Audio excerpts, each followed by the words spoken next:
इकडे स्वाभिमानी शेतकरी संघटना आणि महाविकास आघाडीची चर्चा फिसकटल्याचं चित्र आहे।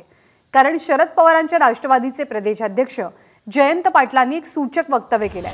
शेट्टी आमच्यासोबत यावेत अशी आमची इच्छा होती, मात्र त्यांचा विचार वेगळा दिसतोय असं जयंत पाटील म्हणाले।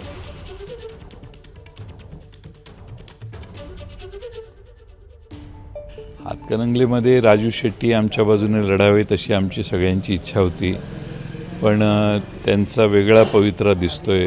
शिवसेनेचे नेते त्यांच्या संपर्कात आहेत होते, त्यांच्या बैठकी झालेल्या होत्या असं आम्हाला सांगण्यात आलेलं होतं आणि आम्हाला वाटत होतं की एकत्रितपणाने ते शिवसेना, काँग्रेस, राष्ट्रवादी यांच्याबरोबर धर्मनिरपेक्ष आघाडीत सहभागी होतील आणि त्यांनी व्हावं अशी आमची सगळ्यांची अपेक्षा होती। पण सध्याचं चित्र असं काही दिसत नाही। उमेदवार देणार महाविकास आघाडी हातकणंगले त्यांनी पाठिंबा नाही घेतला तर मग महाविकास आघाडीला सर्व ठिकाणी उमेदवार उभे तर करावेच लागतील ना।